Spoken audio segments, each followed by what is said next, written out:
السلام علیکم ناظرین، میں ہوں آپ کا ہوسٹ اظہار علی عباسی اور آپ میرا سپورٹس یوٹیوب چینل دیکھیں اظہار رائے۔ ناظرین، سب سے پہلے آپ ہمارا چینل سبسکرائب کریں، بیل آئیکن کریں اور اپنی رائے کے ذریعے اظہار کریں۔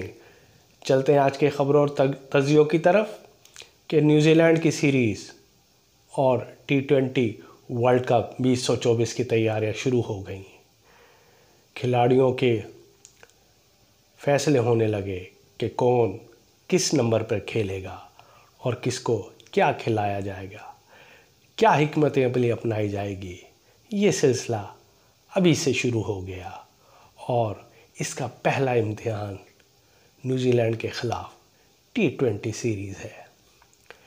T20 سیریز میں بابر اعظم اور محمد رضوان کو 3 میچ کھلائے جائیں گے تاکہ جونیئر لڑکوں کو بھی سامنے لایا جائے اور نئے کھلاڑیوں کو بالترتیب میچ میں لازمی کھلایا جائے تاکہ وہ انٹرنیشنل کرکٹ کو صحیح طور پر پرکھ سکیں، دیکھ سکیں اور نفسیاتی طور پر انہیں کنٹرول کر سکیں۔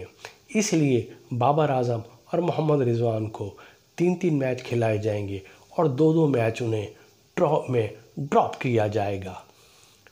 اس کے علاوہ سائم ایوب مستقل اوپنر کی حیثیت سے فرائض سر انجام دیں گے اور اگر بابر اعظم اوپنر آئے تو محمد رضوان کو 1 ڈاؤن کی پوزیشن پر بھیجا جائے گا۔ اگر محمد رضوان کو سائم ایوب کے ساتھ اوپنر بھیجا جائے گا تو بابر اعظم 1 ڈاؤن کی پوزیشن پر بھیجے جائیں گے۔ اوپنر کی حیثیت سے آنے والے فخر زمان کو اس بار نمبر 4 کی پوزیشن پر کھلایا جائے گا اور 5ویں نمبر پر افتخار اور 6 نمبر پر اعظم خان کو کھلایا جائے گا۔ اعظم خان کھیلیں تو وکٹ کیپر کے فرائض اعظم خان کے سپرد ہوں گے اور جبکہ محمد رضوان بطور فیلڈر میچ میں شامل ہوں گے اور تیسرے وکٹ کیپر جو بلے باز بھی ہیں حسیب اللہ، انہیں مڈل آرڈر کھلایا جائے گا لیکن وہ کیپنگ کے فرائض سر انجام نہیں دیں گے۔ یہ ترکیب بنتی جا رہی ہے کہ T20 سیریز نیوزی لینڈ کے خلاف اسی طرح حکمت عملی تیار کی جائے گی اور کھلاڑیوں کو اسی پوزیشن پر کھلایا جائے گا۔ دورہ آسٹریلیا میں آج پاکستانی ٹیم کو ایک بہت بڑا دھچکا لگا اور ان کے نوجوان فاسٹ بولر خرم شہزاد پسلی میں فریکچر کی وجہ سے دورہ آسٹریلیا سے ہی باہر ہو گئے اور پاکستان کے لیے یہ بہت بڑا دھچکا ہے کیونکہ خرم شہزاد نے پہلے ٹیسٹ میچ میں عمدہ کارکردگی کا مظاہرہ کیا تھا اور اچھی بولنگ دکھائی تھی۔ اب قرہ حسن علی اور میر حمزہ کے نام نکل سکتا ہے کہ ان دونوں میں سے بطور فاسٹ بولر کسے کھلایا جائے گا، لیکن اگر خرم شہزاد باہر ہوئے ہیں تو اس کا سارا بوجھ شاہین شاہ افریدی بھی بچ جائے گا۔ اب شاہین شاہ افریدی کے لیے یہ میچ کیسے رہے گا؟ انہیں آج دوران پریکٹس انہیں آج بولنگ نہیں کرائی گئی، انہیں آرام کا موقع دیا گیا ہے، لیکن دیگر 2 ٹیسٹ میچز جو کھیلے جائیں گے اس میں زیادہ بوجھ شاہین شاہ افریدی کے سر پر پڑے گا۔ اب یہ کیا ہے کیونکہ T20 ورلڈ کپ بھی سر پر ہے اور T20 کے کپتان شاہین شاہ افریدی ہیں۔ اب یہ دیکھنا ہے کہ مینجمنٹ، کوچنگ سٹاف شاہین شاہ افریدی کو کہاں استعمال کرتا ہے اور کہاں انہیں آرام کا موقع دیا جاتا ہے۔ اس سے پہلے ICC ورلڈ کپ سے پہلے ہم ایک بہت بڑا دھچکا نسیم شاہ کے انفٹ کی صورت میں پہنچ چکا ہے۔ اب یہ دھیان رکھنا پڑے گا کہ ورلڈ کپ سے پہلے کوئی ہمارا اہم کھلاڑی انجرڈ نہ ہو۔ آج فلسطینیوں کے ساتھ اظہار یکجہتی کرنے والے عثمان خواجہ کو ICC نے خلاف ضابطۂ اخلاق کی خلاف ورزی قرار دے کر فرد جرم عائد کر دی ہے۔ جی ہاں، پہلے ٹیسٹ میچ میں عثمان خواجہ نے سیاہ بازو پر سیاہ پٹی باندھ کر میچ کھیلا تھا اور فلسطینیوں سے اظہار یکجہتی کیا تھا. انہیں شوز پہن جاگر کی جس میں فلسطین کے عوام کے لیے، غزہ کے بچوں کے لیے نعرے دیتے پہننے کی اجازت نہیں دی گئی تھی.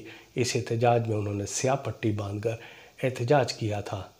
لیکن آئی سی سی نے کہا کہ عثمان خواجہ نے رولز کی خلاف ورزی کی ہے، کیونکہ ایسا کرنے سے پہلے انہیں پہلے اطلاع دینی ہوتی ہے کہ وہ سیاہ پٹی کس مقصد کے لیے باندھ رہے ہیں، اور عثمان خواجہ نے ایسا نہیں کیا اور وہ آئی سی سی کے ضابطۂ اخلاق کی خلاف ورزی کے مرتکب ہوئے ہیں.